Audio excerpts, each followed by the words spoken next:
Close your eyes for just a second. Take a deep breath and ask yourself this question.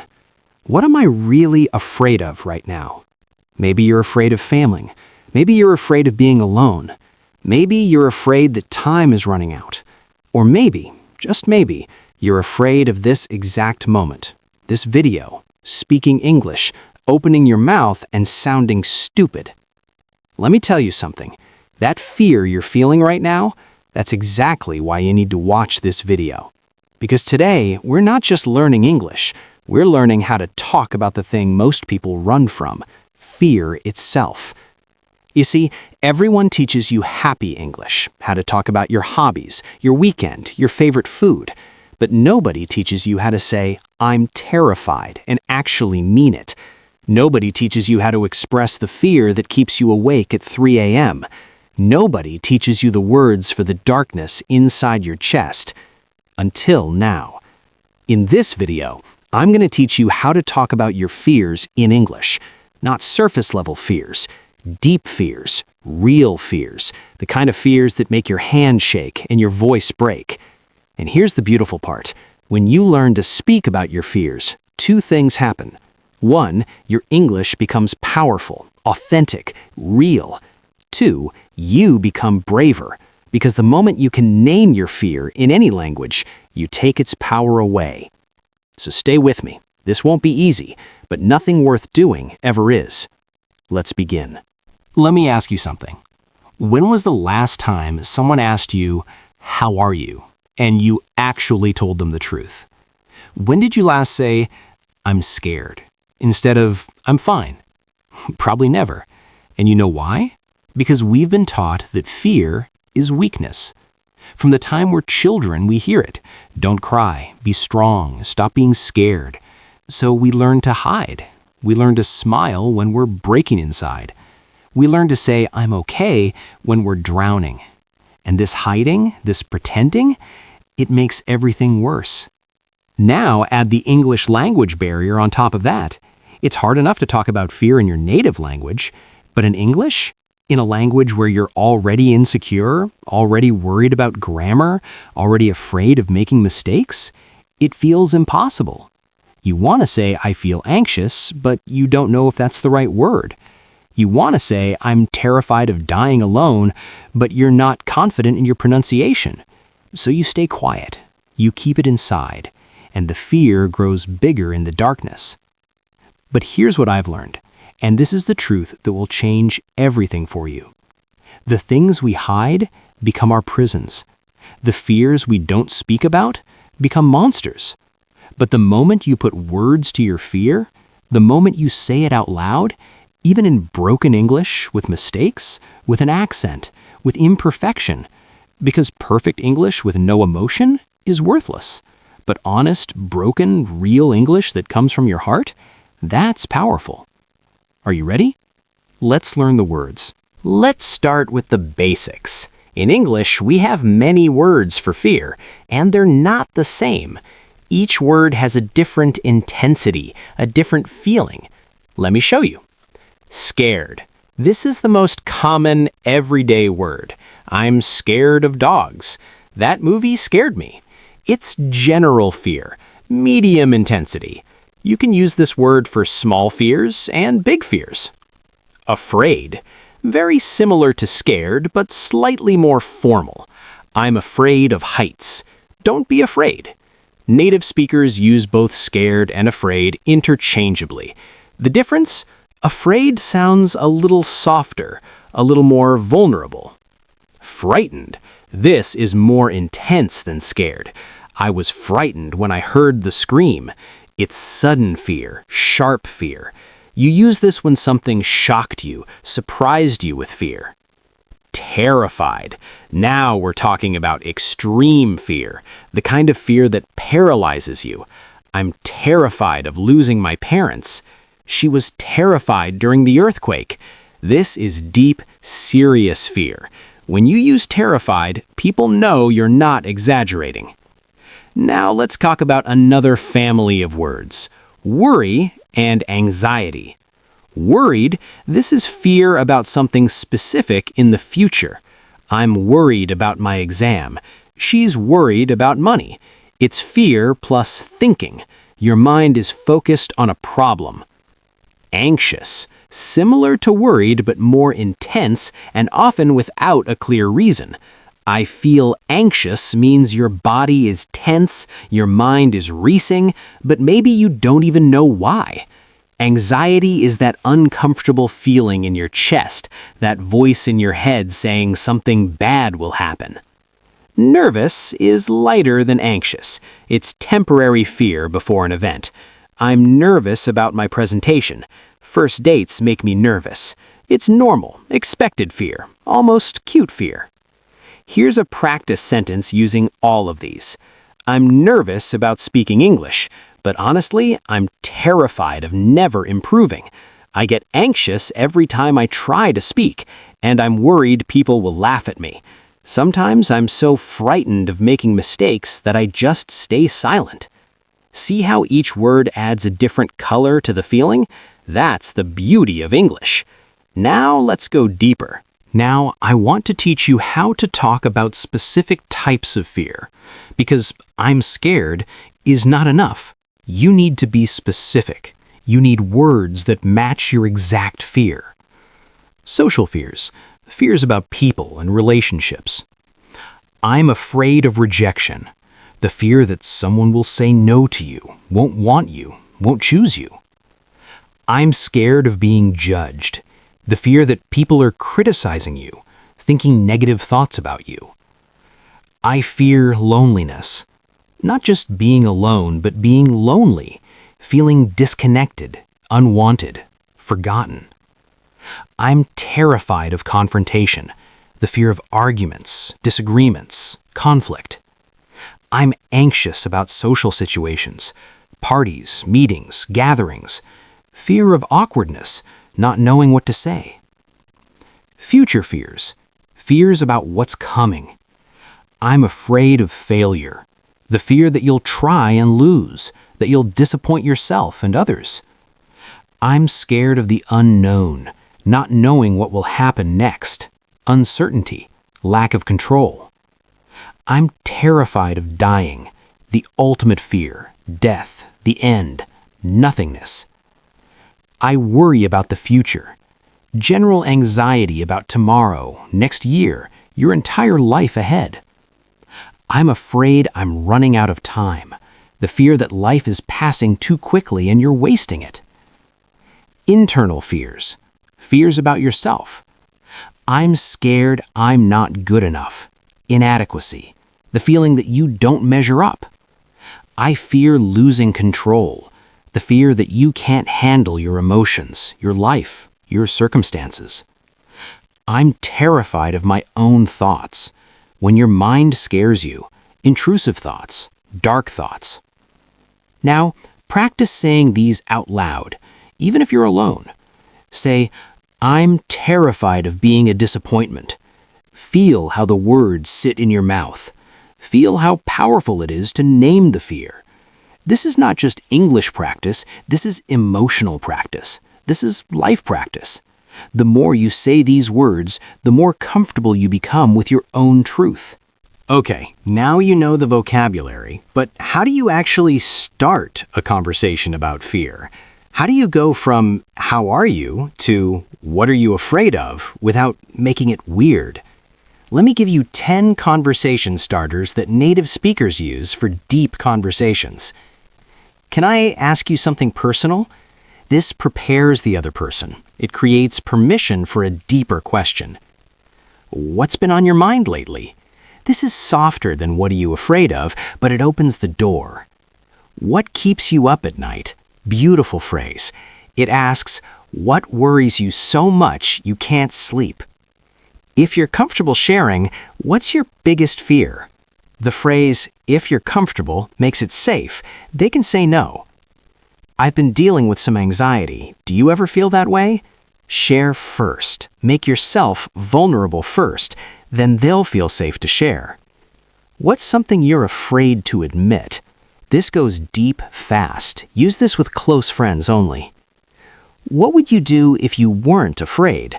This question reveals fears without directly asking about them.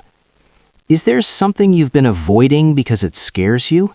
Gentle but powerful. Works well in encouraging conversations. What's the scariest thing you've ever done? This celebrates bravery while acknowledging fear existed. Sometimes I feel terrified of blank. Do you relate? Again, share yours first. Model vulnerability. Now, equally important, how do you respond when someone shares their fear with you? Here are the phrases. Thank you for trusting me with that. Acknowledges their courage. That makes so much sense. Validates their fear. You're not alone. I feel that too sometimes. Creates connection. That must be really hard to carry. Shows empathy. I appreciate you being so honest. What not to say? Don't worry about it. Dismissive. That's not a big deal. Invalidating. Just get over it. Cruel. You're overthinking. Shaming. Remember, when someone shares their fear with you in English, especially if English is their second language, they're being incredibly brave. They're fighting two fears at once, the fear itself and the fear of speaking imperfectly. So when you practice these conversations, practice with kindness, practice with patience, both giving it and expecting it from others. Real English conversations aren't about perfect grammar, they're about real connection. And nothing connects humans faster than shared fear. Now let's learn the exact structures you need to express fear naturally. These are the grammatical frameworks native speakers use. Master these, and you can talk about any fear. Structure 1. I'm afraid that. Use this for specific worries or fears about the future. Examples. I'm afraid that I'll never find love. I'm afraid that I'm wasting my life. I'm afraid that people only pretend to like me. Notice, after afraid that, you use a full sentence with subject plus verb. Structure 2. What scares me most is. This structure emphasizes the biggest fear. It's powerful for deep conversations. Examples. What scares me most is ending up alone. What scares me most is my parents getting old. What scares me most is never knowing if I'm making the right choice. Notice, after is, you can use a gerund, verb plus ing, or a noun phrase. Structure 3. I've always been terrified of. Use this for lifelong fears, fears from childhood. Examples. I've always been terrified of the dark. I've always been terrified of rejection. I've always been terrified of not being enough. Notice, present perfect tense shows this fear has existed for a long time. Structure 4. It terrifies me when. Use this for situational fears, specific scenarios. Examples. It terrifies me when I think about death. It terrifies me when I'm home alone at night. It terrifies me when I imagine losing someone I love. Notice, it is the subject, terrifies is the verb, me is the object. Structure 5. I'm scared to death of. This is an idiom. To death means extremely. Examples. I'm scared to death of public speaking. I'm scared to death of failing. I'm scared to death of being vulnerable. Structure 6. Conditional structures for hypothetical fears. If, would, shows fears about possible situations. Examples. If I tried and failed, I would be devastated. If people knew the real me, they would leave. If I spoke up, I would be rejected. Now here's your practice. Take one of your real fears and say it using all 6 structures. For example, fear of failure. 1. I'm afraid that I'll fail. 2. What scares me most is failure. 3. I've always been terrified of failing. 4. It terrifies me when I think about failing. 5. I'm scared to death of failure. 6. If I failed, I would hate myself. Do this exercise with your own fear. Say it 6 different ways. This is how you become fluent in expressing emotion. Now let's practice with real conversations. I'll give you 3 dialogues. Listen carefully. Notice the rhythm, the natural flow, the vocabulary we learned. Then repeat after me. Conversation 1. Between friends. Hey, can I ask you something personal? Of course. What's up? What keeps you up at night? Like, what do you really worry about? Honestly, I'm terrified of being ordinary. Like, I'm afraid I'll just live a normal life and then die without ever doing anything meaningful. I feel that too. Sometimes I'm scared I'm playing it too safe, you know? Exactly. What scares me most is looking back at 80 and having regrets. That's heavy, but at least you're aware of it. That's something. Conversation 2. Deeper vulnerability. I need to tell you something I've never said out loud. I'm listening. Take your time. I'm afraid that I'm unlovable, like the real me. I feel like people only like the version of me I show them. Thank you for trusting me with that. That must be really hard to carry. It is. I'm scared to death of being truly seen and then rejected. You're not alone in that fear. I think a lot of us wear masks because we're afraid of the same thing. Really? Really. And for what it's worth, I like the real you, the one I'm seeing right now. What would you do if you weren't afraid? Wow, that's a powerful question. I guess I'd quit my job and start my own business.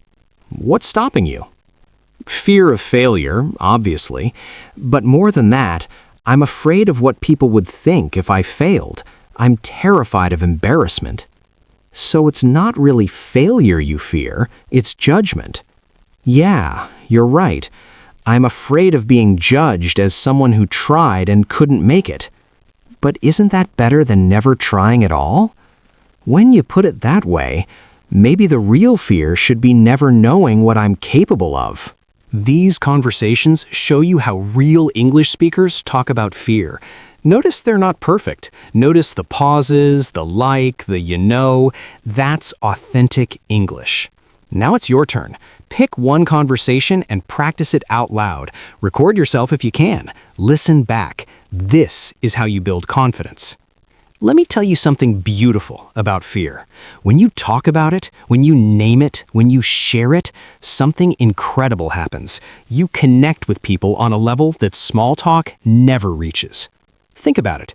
You can have 100 conversations about the weather, about movies, about food, and you'll forget all of them. But one conversation where someone looks you in the eye and says, "I'm terrified of dying alone," you'll remember that forever. Vulnerability is not weakness. Vulnerability is the strongest form of courage. And when you're vulnerable in your second language, when you're expressing your deepest fears in English with an accent, with mistakes, with imperfect grammar, that's double courage. You're not just facing your fear, you're facing it in a language that doesn't even belong to you yet. Do you understand how brave that is? Every time you practice these phrases, every time you say, "I'm afraid," or "I'm terrified," or "what scares me most is," you're doing two things. You're improving your English, and you're becoming emotionally stronger. Because the opposite of fear isn't fearlessness. The opposite of fear is honesty. When you're honest about your fear, it can't control you anymore. So I want you to try something. Tomorrow, this week, whenever you're ready, have one real conversation. Ask someone, "What's your biggest fear?" Or share yours first. Do it in English if you can. Do it with mistakes. Do it with pauses. Do it imperfectly. And watch what happens. Watch how the conversation deepens. Watch how the relationship strengthens. Watch how your English improves because you're finally speaking from your heart, not from a textbook. This is what real English sounds like. Honest, vulnerable, human. We've covered a lot today. You learned the vocabulary of fear, you learned conversation starters, you learned sentence structures, you practiced real dialogues. But more importantly, you learned that speaking about fear is not something to avoid, it's something to embrace. So here's my challenge for you. I want you to do 3 things. First, write down in the comments below One fear I have is, and complete that sentence in English. Don't worry about grammar. Don't worry about who reads it. Just practice being honest in English. And I promise you, you'll see you're not alone. Other people will write the same fears. That's connection. Second, this week have one deep conversation with a friend, a family member, even with yourself in the mirror. Ask one of the questions we learned today. Practice speaking about emotions in English. Third, subscribe to this channel if you want more videos like this. Not just vocabulary lists, not just grammar rules, but real English for real life. English for your heart, not just your head. You know what makes me proud? That you watched this entire video. That says something about you. It says you're brave. It says you're not running from discomfort. It says you want to grow. Your English is not just words and rules. Your English is your voice, your story, your truth, and the world needs to hear it. Accent and all, mistakes and all, fears and all. So speak, even if your voice shakes, especially if your voice shakes, because that shake, that's the sound of courage. I believe in you. I'll see you in the next video. Now go practice. Go be brave. Go speak your truth in English. Thank you for being here.